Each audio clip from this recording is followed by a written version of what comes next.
Class of 1964, Sunnyvale High School. We're standing in what I consider a sacred spot. We are sharing this moment in time with our friends and our classmates who could not be here physically. But those that are in tune with them, in your heart, you know they are here with us right now. Everybody here knows someone on this list, perhaps everybody on this list. I want you to kind of hold that thought of them, that love. Realize as long as you continue to think of them, hold them within your thoughts and your heart, they'll always be with us. And in the next 5 years, we'll have an next reunion. Hopefully this board will not grow. So I'd like to kind of take this moment for us to bow our heads and say a prayer. Heavenly Father, we gather here today to pay our respect, our homage, give our love and our friendship to those classmates and friends that could not be here with us physically. We know they're in a better place, and we know that we're better people for having known them. We ask for your help and support tonight for the years that we may remember them in our lives to the betterment of ourselves. Bless all of us, bless them.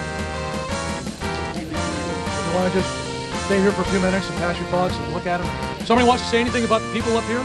I will start off with our most recent addition to our graduation list, Gandhi. He passed away here a couple months ago. And those of us that were good friends of him will miss him.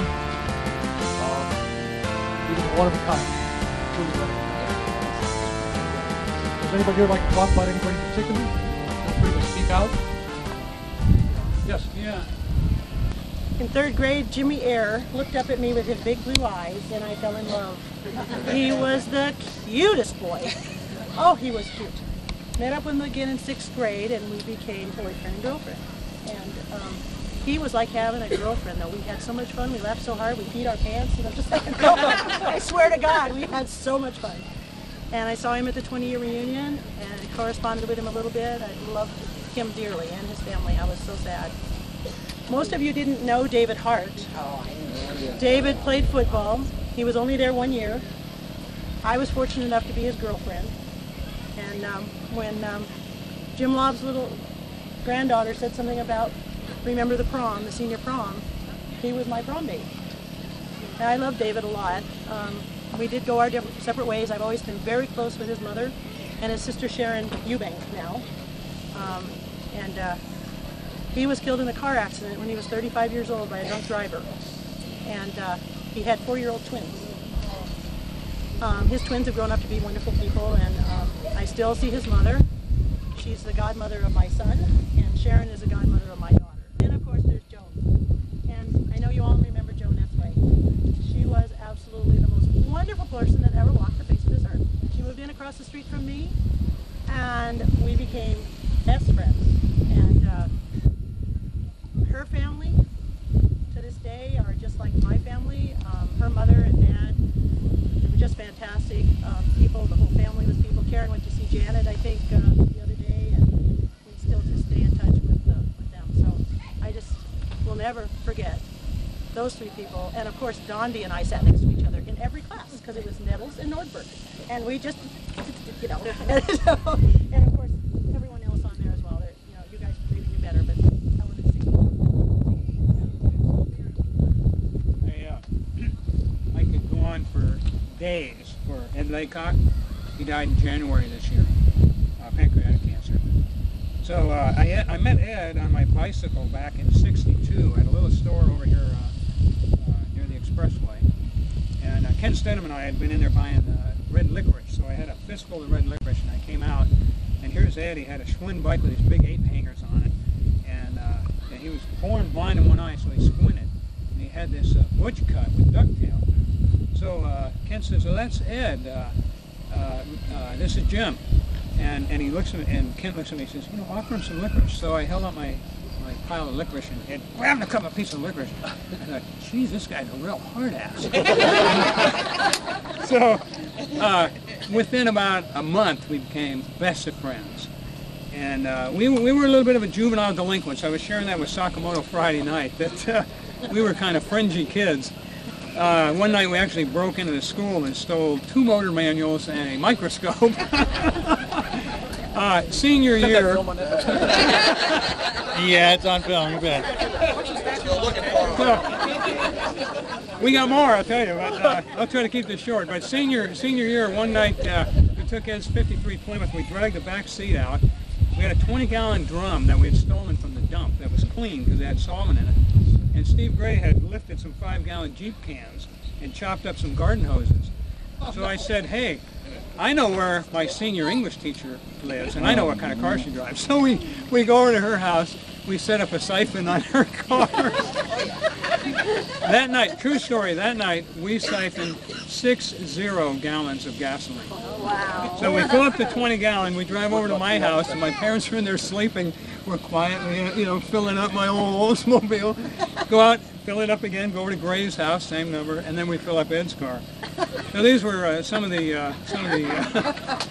By the way, I did spend a night in jail, and that kind of taught me a thing or two.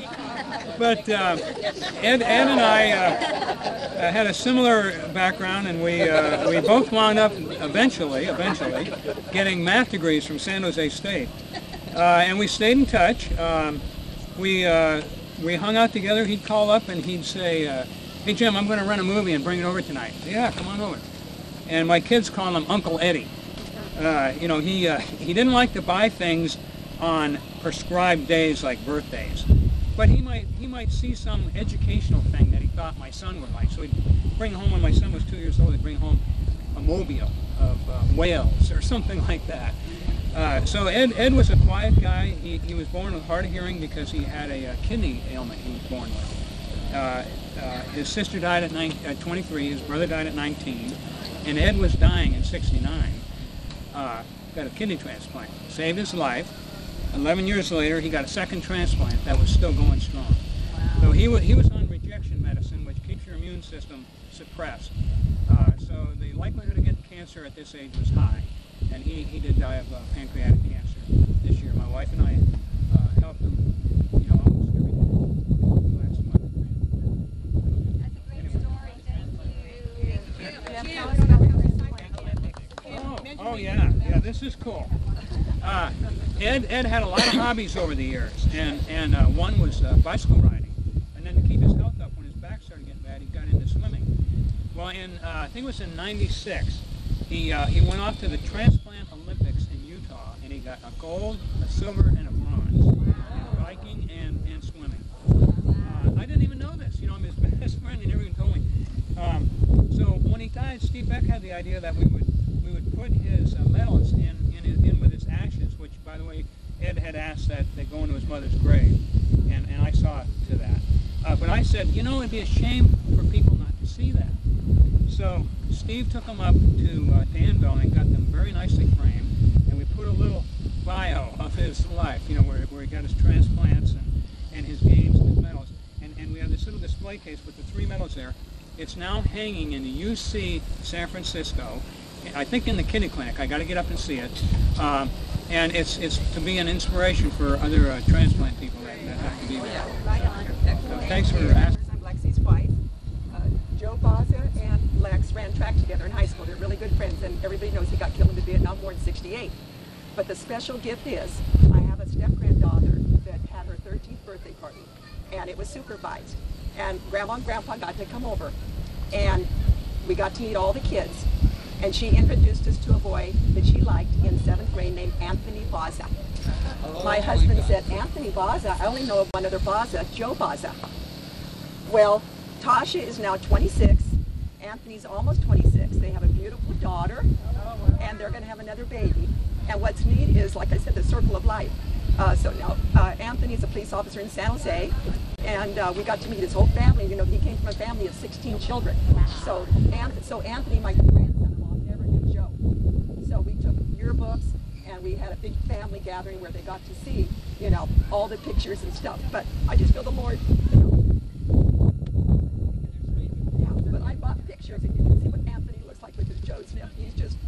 I just feel blessed. So, thank you. I'll just say that when the house that we have for sale on Kirk, Anthony and his wife are buying the house on Kirk. With multiple offers, as soon as I saw the name Baza, I said maybe we're going to sell it to these people.